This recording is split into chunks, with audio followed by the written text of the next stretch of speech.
Hello, everyone. I think we're going to get started now. It's great to be here with you all. My name is Jack Sapoch. I work at Lighthouse Reports as an open source investigator. And my name is Bashar Deeb. I also work at Lighthouse Reporters in digital investigations with Jack.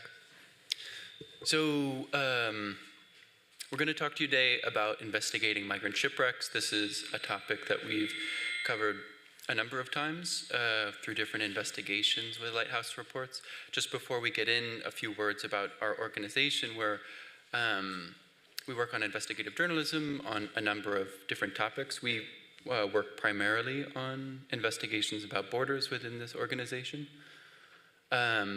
But we're a collaborative, somehow a cross-border collaborative organization, so most of our investigations are published with or through different European media partners. So just starting off with this presentation, thinking about this issue of migrant shipwrecks, or shipwrecks involving refugees and migrants. It's important to probably start this with just an understanding of the geographic reality of what we're talking about. Across the world, one of the most common causes of deaths of refugees and migrants and people on the move is drowning or shipwrecks at sea. So you can see here is data from the IOM's Missing Migrants Project over the last decade, showing in blue cases of missing, of deaths and disappearances of migrants across the world. And you can see, there's specific areas, across the world that that are more concentrated cases of these deaths and disappearances. A lot of the investigations and work that's done on migrant shipwrecks is done on the Central Med and the Aegean Sea. That's where a lot of our background and experience is centered, and that's because these are really deadly corridors for crossing. But I think that one of our goals with this workshop is to be able to generalize a little bit about our experiences working on the specific geographic areas, and think about also other places in the world where these techniques are replicatable or useful to consider. Like, for instance, working, just putting this map together over the last weeks, it was quite interesting to me. I hadn't considered so much like the data around deaths from sea crossing to Mayotte, for example, or crossings from the Dominican Republic to Puerto Rico. But yeah, this is where we, as an organization that primarily is working on investigations related to EU borders, this is mainly where we're focusing. So this is a zoom into that map and these cases of deaths and disappearances, mostly off of the coast of Libya, but you also have this big grouping in the Aegean as well. In the last year, in 2023, we worked on two big investigations relating to basically reconstructing migrant shipwrecks. One was this Crotone shipwreck at the beginning of 2023 that left around 94 people dead. And of course, last summer, a major news event was the Pilas shipwreck, where somewhere around 600 people died, which was covered quite widely, and Lighthouse Reports, along with media partners, did an investigation on this as well.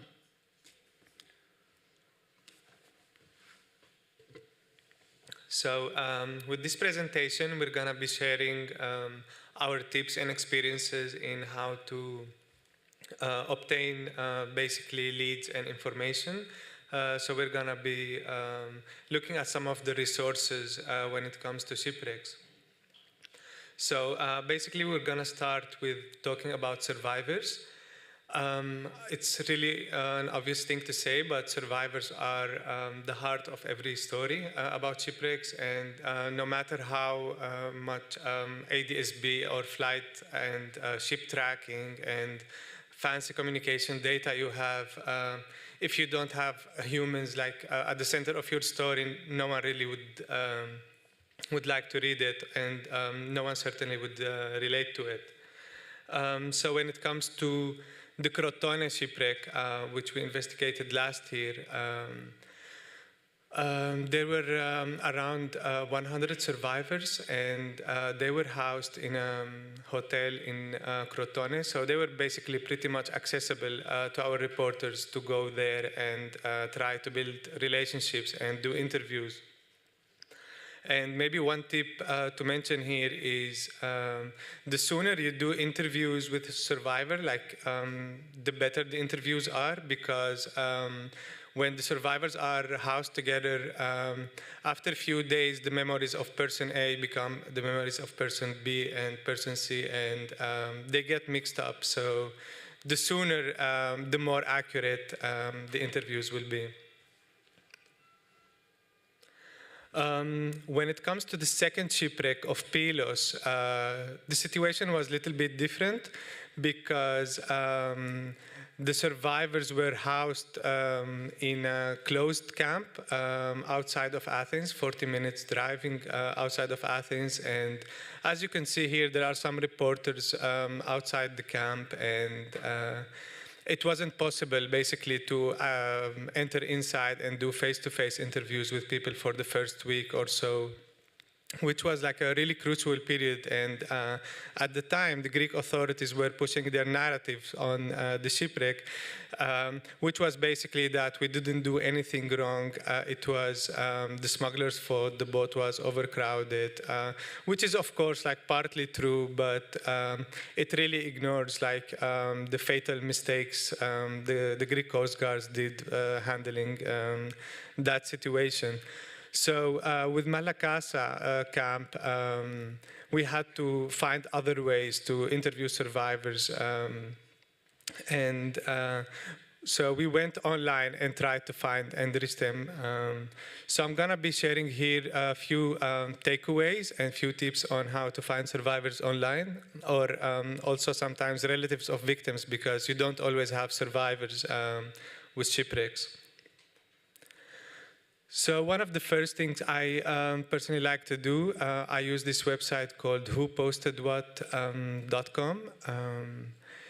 It basically helps you target specific Facebook posts with specific keywords in specific dates. So you can limit your search for the 2 weeks, for example, after the shipwreck, and try to use different keywords that could lead you to identify a survivor. So, for example, one of the most successful things I've tried was using the equivalent of rest in peace, or like religious prayers for the dead and the missing in Arabic, in combination with the name of the area or the country of the shipwreck. And you would usually find posts such as rest in peace, my brother Muhammad, for example, he died on this ship, on this day, and so on. Can I make a point?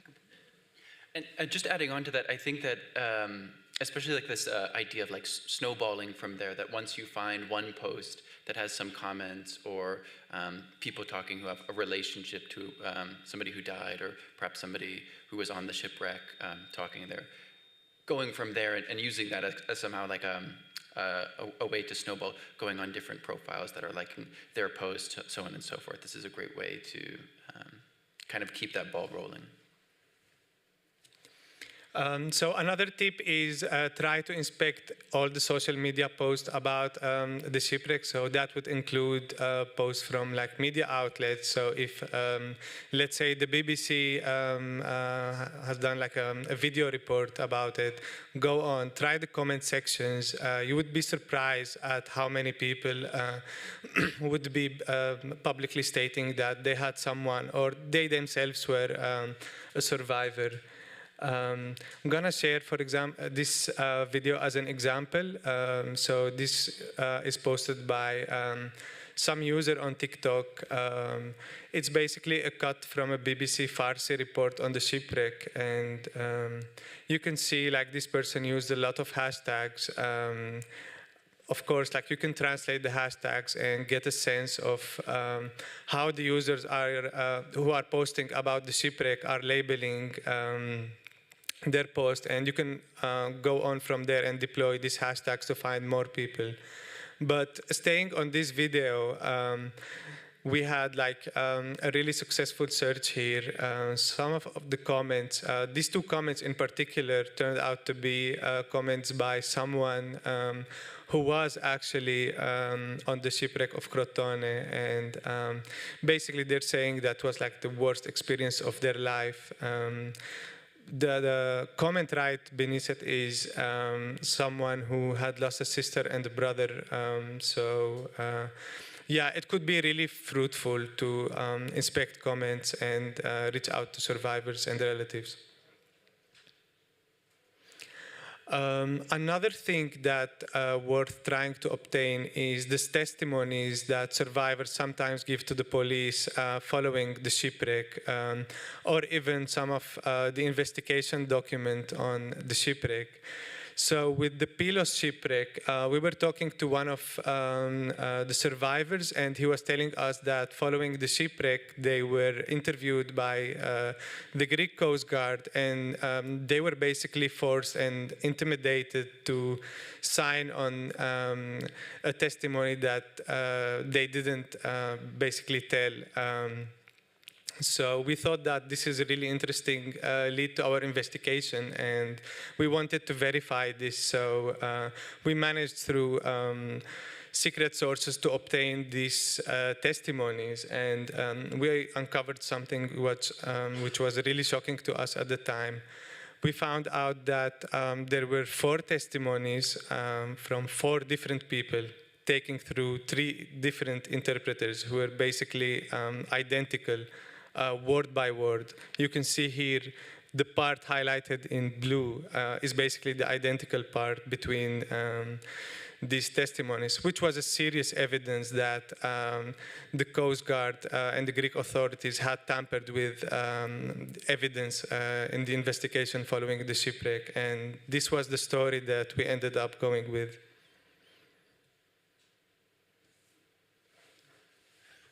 As open source or digital investigators, of course, working with, this is playing, this is playing really fast. Working with digital evidence is super important for us, like visual evidence. And when it comes to shipwrecks, this kind of breaks down, especially when we're talking about like stuff recorded with phones or cameras. This breaks down to photos and videos taken on the boat before the shipwreck and photos and videos taken after the shipwreck. In the case of our Crotone investigation, this meant photos of all of the debris and damage from the vessel that washed up on shore in the days following. And it also meant some videos taken on people's phones that they managed to send to relatives, basically on their journey, which was, over the course of several days, they were on this boat before it crashed off the coast of Italy. But in this case, you can see, for example, that we were able to match up a baby bottle that was taken on board the boat in one of these cell phone videos with some news coverage from the site of ostensibly that same baby bottle. And this is like from a storytelling perspective or from an emotional perspective, elements like this are really important to consider.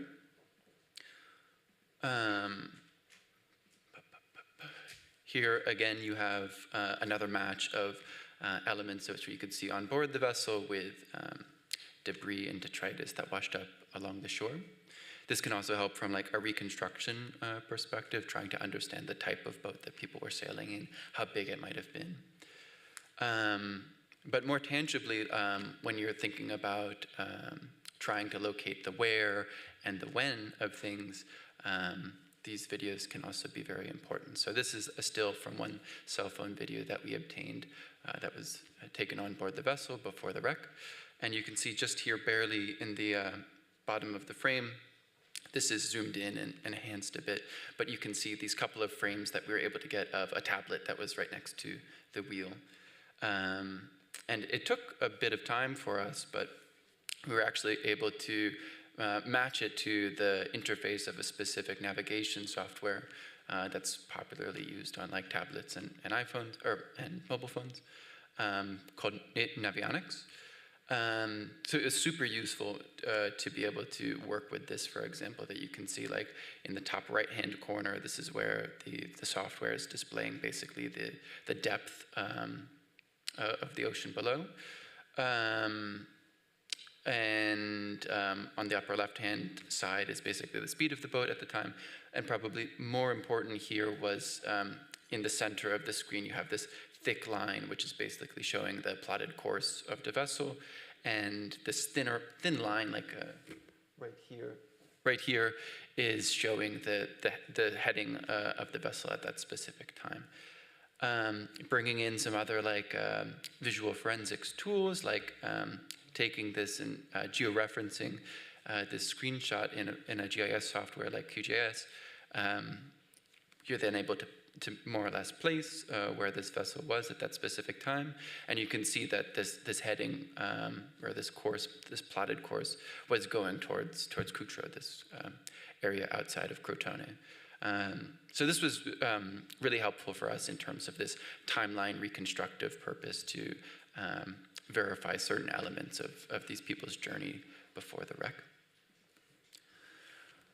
We also wanted to talk a little bit about like the use of 3D modeling in these sorts of investigations. It can be a powerful tool, certainly for the visualization or display of your work to help communicate to a viewer or to a reader what type of boat people were on, how crowded it was, and so on and so forth. But additionally, it can also play a powerful role in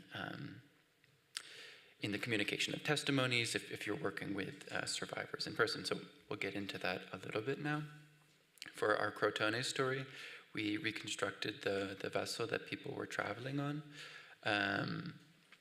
And essentially we're able to do this, but also to visualize spatially the different videos that we obtained that were taken on board the vessel, and to build out an accurate model of the interior and exterior of the boat. And this was useful to us in terms of publication in understanding basically how the architecture of the boat played a role in the lethality of the event. Talking with survivors of the event and being able to basically point out where the majority of people on the vessel were at the time. You had relatively few people who were in the main cabin, basically, up top at the time of the wreck. But the majority of people were essentially below the cabin, almost 200 people below. And the single access point out of this area was essentially the stairwell, which at the moment of the wreck, you can imagine, the terror and, this frantic moment of basically 200 people trying to navigate towards this specific stairwell to get out of the boat. So yeah, in trying to understand or communicate, something that's kind of complex or nuanced in this way, 3D modeling can be a powerful tool. But I also want to give a shout to the work of our colleagues at Forensis, which is the sister agency of forensic architecture, who did a great investigation over the summer on Pylos as well, where they were using modeling, but sort of from a different perspective or a different approach. Basically using it as a live tool during the testimony collection process to assist the survivor in being able to retell, as you're going through their testimony, to say, we were specifically here and we saw this coming up on our right side when this happened, and so on and so forth. This is sort of a technique forensic architecture developed that they refer to as situated testimony, this idea of having like a visual device to work through a difficult testimony with. And we've used that in some of our investigations as well. And I think that it can be really great, even if you're not building something super detailed for publication, just having a visual reference while going through a complex or nuanced testimony can be quite good for a survivor going through a difficult story.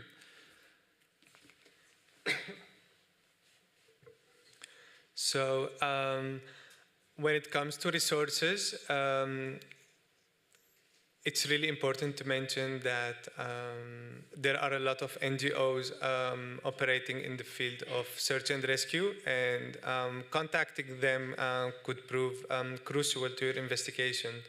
And like for the sake of this presentation, we can divide them into two categories. So NGOs that are operating hotline for distress cases at sea, and NGOs who do active search and rescue with their ships and aircrafts.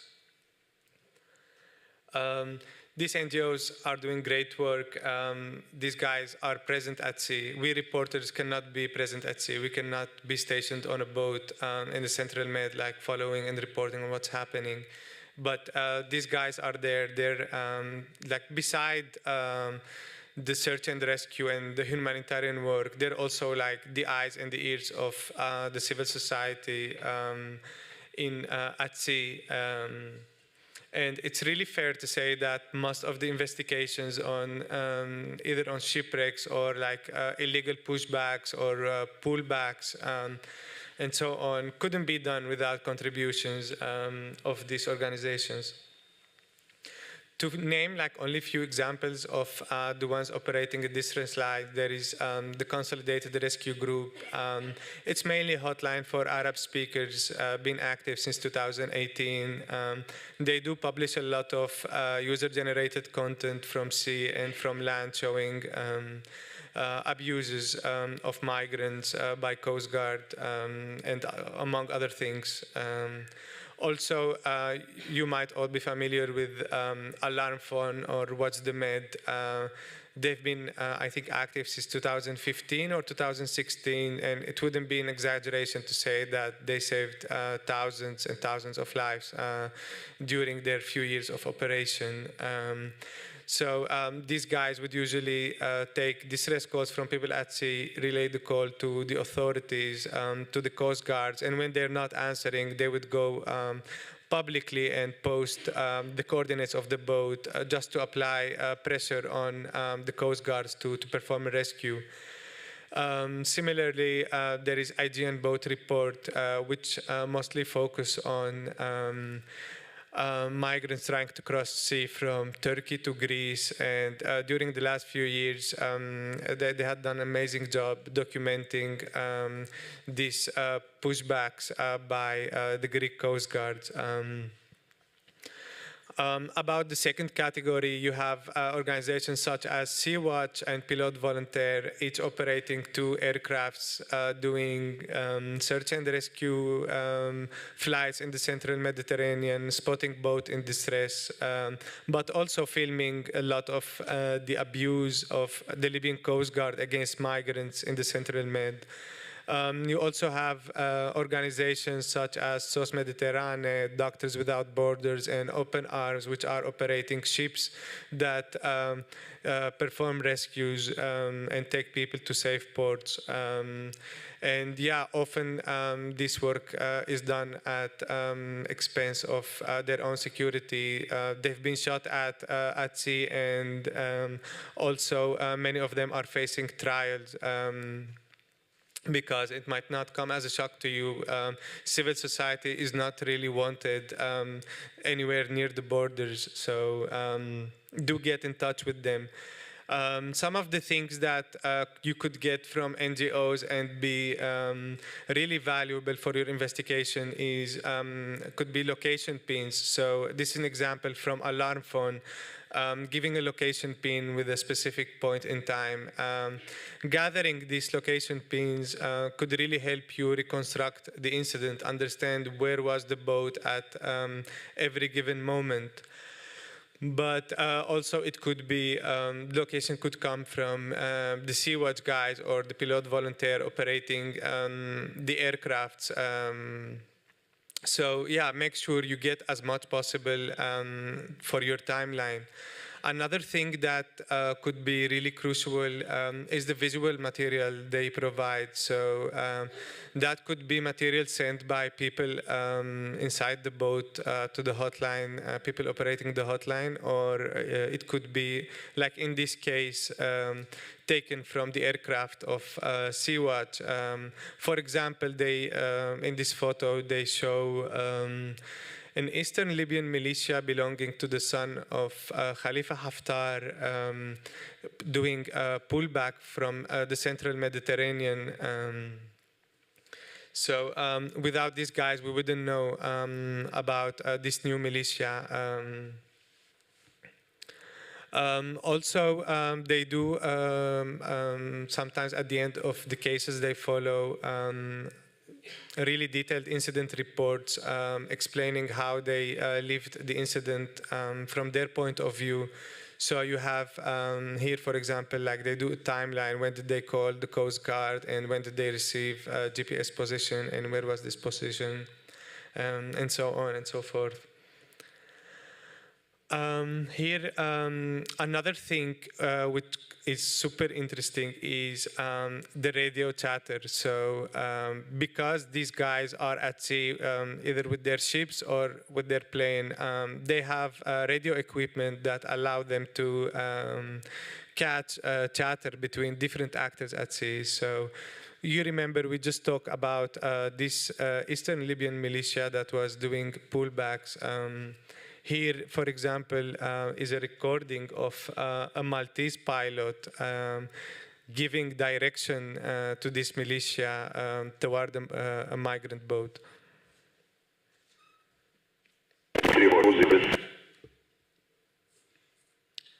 It's also playing back really fast. Yeah, it's not gonna play. We can try.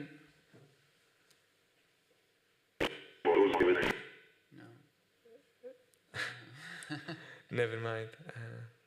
Can we go full screen? Yeah.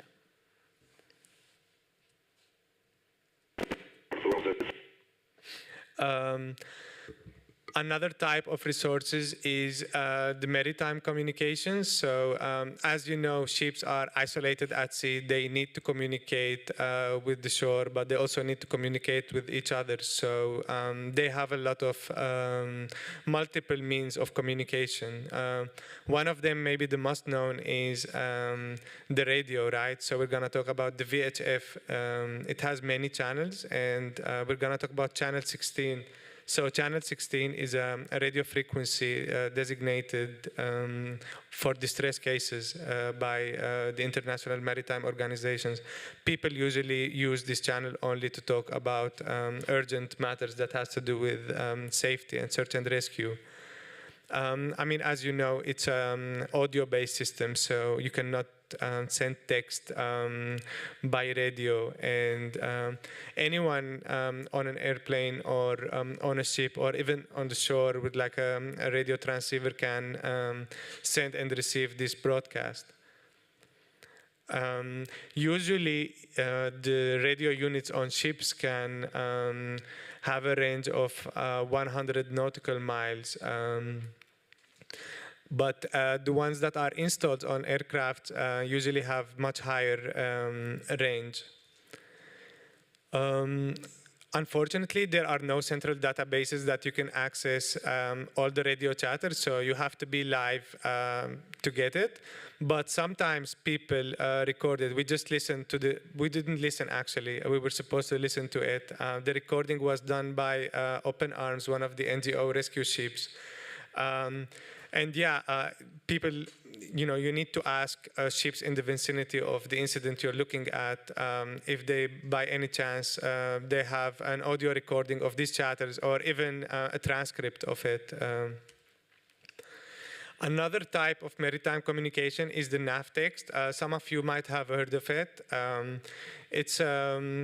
It's a system of communication. It consists of a navtex receiver that you can see on the left and a navtex antenna on the right. It's basically a frequency to deliver navigational forecasts, but also urgent maritime safety information. It's a text-based system, so you cannot send audio, unlike the radio. And one significant thing about this system is that it's only one-way communication. So it's only shore to ship. So coastal stations at the shore can send messages to the ships, but ships cannot respond to them with a navtex. It's meant to be this reliable source of news at sea. Usually the coverage range of these coastal stations of navtex is between 200 to 400 nautical miles. And one thing that we will also see later in the slides is how weather elements can affect the readability of the navtex messages. Here is an example of one of the navtex messages that was shared around the time of, or maybe a few hours after the Pylos shipwreck. Just to look at the format of these messages might be interesting. So they usually start with these 4 letters, ZC, ZC, and end with 4 ends. The letter after, like ZC, ZC, is usually a letter that refers to the code of the station that is sending the navtex. In this case, it's the Corfu Island station. And the second letter, D, is the type of the navtex. So D specifically refers to search and rescue. Yeah, these are important things to know because there are a lot of navtex messages that are being sent and printed, and users can choose to ignore some of them or not to receive them at all. But the ones that has to do with search and rescue, they cannot choose not to receive them, so everyone will get them. Another interesting thing could be the format of the time date. So one might look at it and think that this is 14:01:41 is 14 is the hours, 01 is for the minutes, and the 41 is for second. But actually 14 is the date. So worth keeping this in mind when you're trying to read or interpret these navtex messages. A cool thing about the navtex is that there are places where you can find them and enrich your investigations with more leads. So I'm listing here 2 websites that provide databases for navtex. Basically, these guys have a network of antennas in many places, and they get the navtex messages. And both sites, they work like in a similar way, and you can navigate the messages by date, by type, but also by the area. Back to the issue of readability, we're still looking at the same navtex from the Pylos shipwreck, and you can see that the one from the website on the left is perfectly readable, while the one on the right-hand side is not very readable. Like you can see, there are 4 or 5 lines that are completely ununderstandable. So keep that in mind. Another disclaimer when it comes to the navtex is that just because there are no navtex messages in these databases, it doesn't mean that navtex messages were not sent. These guys that are operating this website, they do this out of a hobby, and sometimes due to weather elements or other technical errors, they might miss on some messages. So in the case of Pylos, I had found that only one message that we were looking at before, and I had assumed that the first navtex that the Greek authorities sent was like something like 3 or 4 hours after the shipwreck. But when we started talking to ships that were in the vicinity of the shipwreck, we got another navtex that was sent before that I couldn't find in the databases. So if you don't find a navtex, don't assume there is none. Like try ask around sources, ships in the vicinity, or reach out to authorities. A third system is the Inmarsat system. It's a very interesting system. So it's called like Inmarsat EGC, which stands for Enhanced Group Call. It's a service that's part of the general maritime distress and safety system. You can only send text, no audio, so far it's pretty much very similar to the nav text, but in this case, everyone can communicate with anyone. So ships can send messages to the shore, shore can send messages to ships, but also ships can talk to each other using Inmarsat. You can think about it almost like a social media for ships or like a messenger app of a sort. And the thing with Inmarsat that the satellites are like in the middle of the communication chains, and this basically makes the coverage much better than the NAVTEX, which extend only to 200 miles. You can find an archived, like with the NAVTEX resources I shared earlier, you can also find an archive of Inmarsat messages on this URL. And yeah, I just have this as an example of an Inmarsat communication.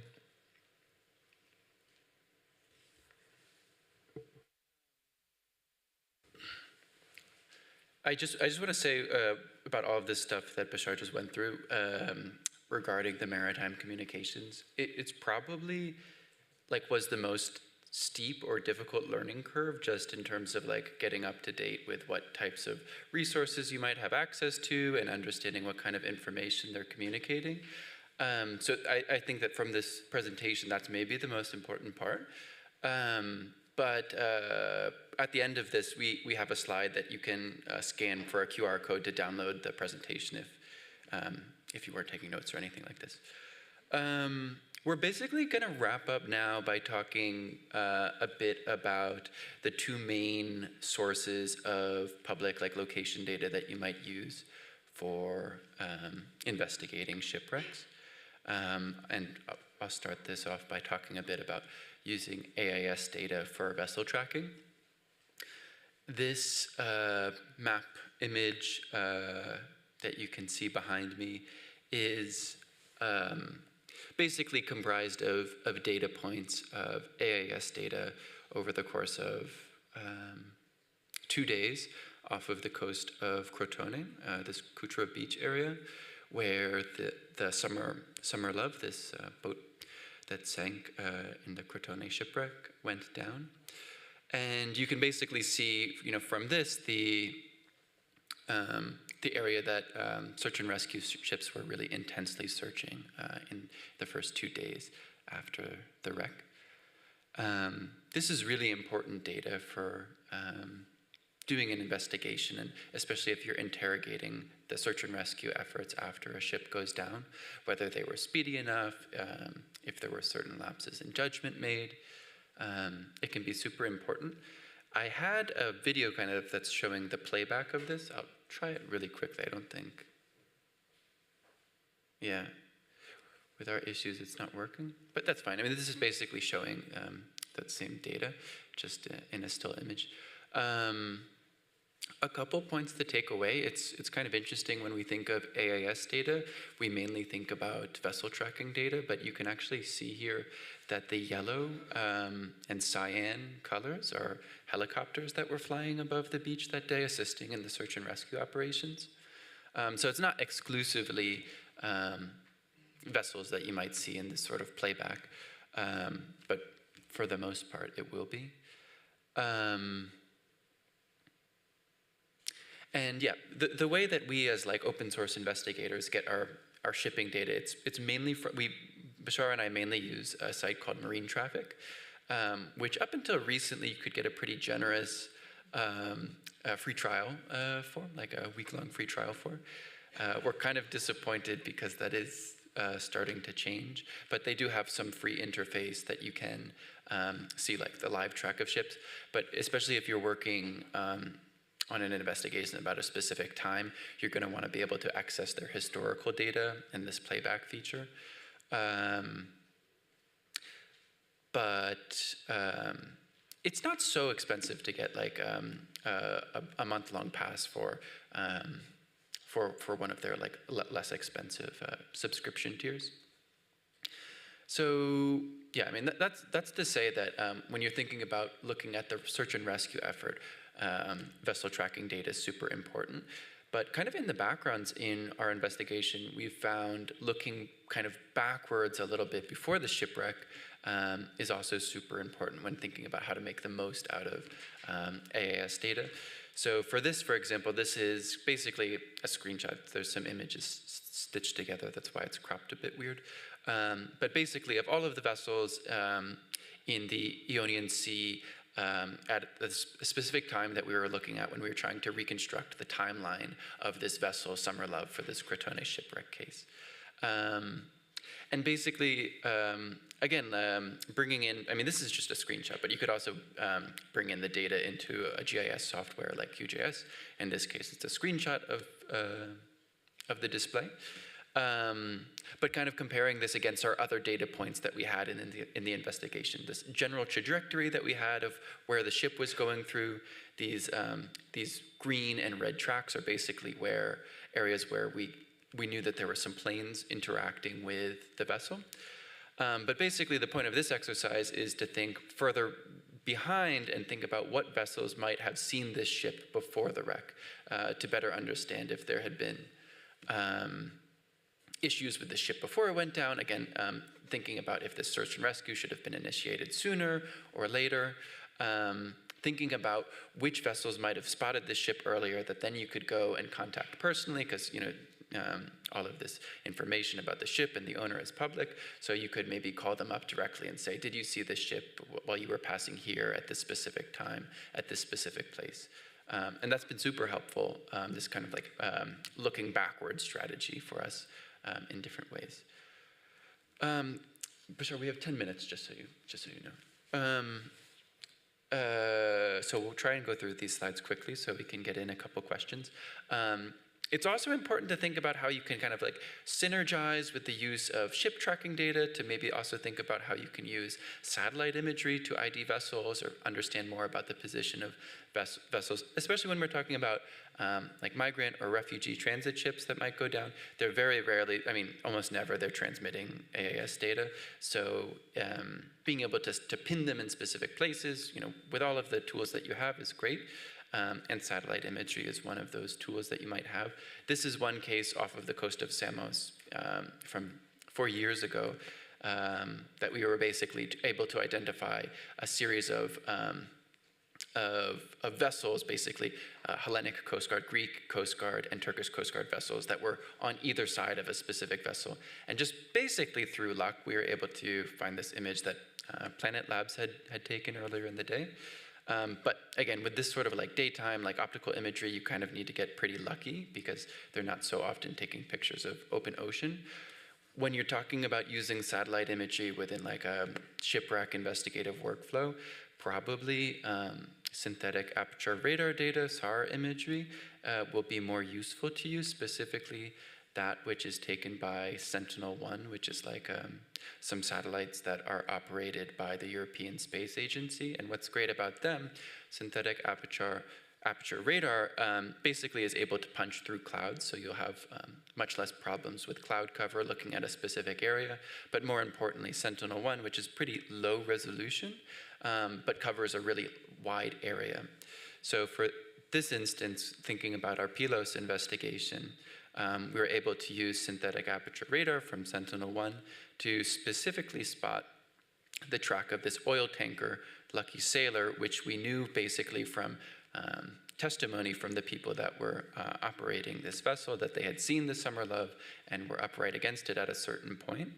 And we were basically able to look at when Sentinel-1 imagery had been taken and match it up to the general testimony of the Lucky Sailor crew of when they had interacted with this vessel, and then go to the AAS data to look at the vessel track to see where it was at that specific point, and basically make this connection between the testimony, the AIS data, and this Sentinel-1 point to basically see this specific moment in time, one of the last times that this vessel was actually pictured, the Adriana before it went down, to see it basically right next to each other. And later on, this footage came out, which basically shows that moment, the Adriana listing and the Lucky Sailor in the background.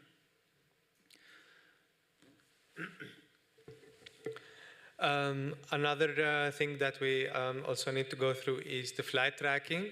So surveillance and search and rescue flights can be very telling, provide rich leads to the investigation, and creates a deep understanding in terms of reconstructing the timeline of events. We're looking here at the Frontex aircraft. So one thing we usually do is once we know like where the ship was approximately, we like to go and do a playback of the area that ship was operating, see what was happening also in the air, so not only in the sea. In this case, you can see this is the Frontex aircraft basically doing circles right here around where the Summer Love that shipwrecked a few hours later. The thing with playback of an area, it's super useful, but like you do it at an enhanced speed, so you're not watching the aircraft flying at its normal speed, and this can lead to you like possibly missing some of the aircrafts that might appear for like a minute or two. So unless if you're like willing to go back and watch things in in normal speed, the second best option would be basically to have basically a collection of the aircrafts that you know are operating in this area. So personally, I have an aircraft with all the Maltese Air Force and the Frontex and the NGOs that also of the Italian Coast Guard and the Greek Coast Guard. So all their helicopters and flying assets, and you know, you go and check them one by one. Where was this asset at the time of the shipwreck? Other thing you can do is analyze the pattern of the flight. It can provide so much information. So these are like the same aircraft. We're looking at two flights from 2 different days. One thing you can notice that they're almost identical because this is its pre-planned patrolling routes. It goes on every day and it does the same route. So, for example, here, when you see it circling around an object, you can be sure that it found it by chance. No one told the aircraft about it. It found it while it was doing its usual zigzag ride. But for example, here you could see it like it had started doing its usual zigzags, but then shifted its way toward the east and then started going north before it started circling around something. So this was like a serious indication that there was another actor, someone else knew about the boat, which opened a lead for us to look into. If you would like to keep access of the resources, you can download the full presentation by scanning. And I don't know how much time we have left, but we can take some questions.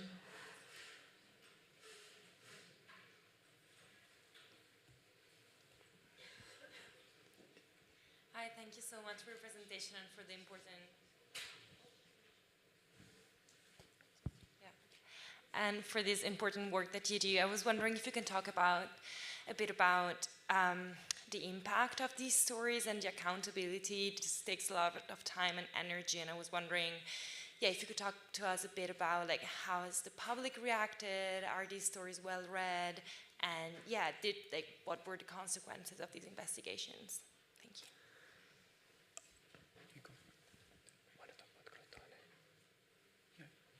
I can talk about Pilos briefly. The public, I think like we had very good interaction with the investigation. Many people were feeling outrageous because the Greek Coast Guard tampered with evidence.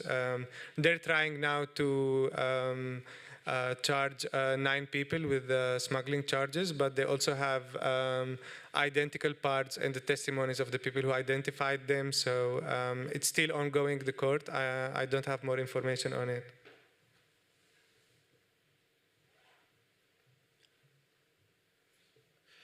I would have more to say about that, but just maybe for the sake of time, I can talk to you after. Okay. That's all we have time for. We really thought that we would have more time for questions, but we had so much information in the end that we were really excited to communicate. But we'll be around. Bashar and I are both here like for the next 3 days. So if you have any questions that you want to come up to us about, our Twitter handles are here. Feel free to reach out to us, or even after this in the hallway. We're super happy to discuss more. Thank you so much.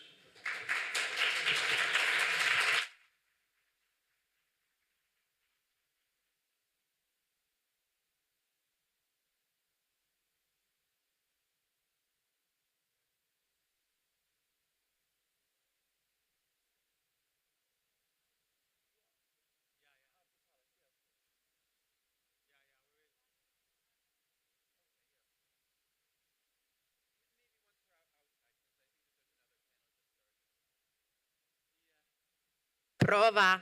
Guys, please, if you can go outside, the speakers will go outside with you.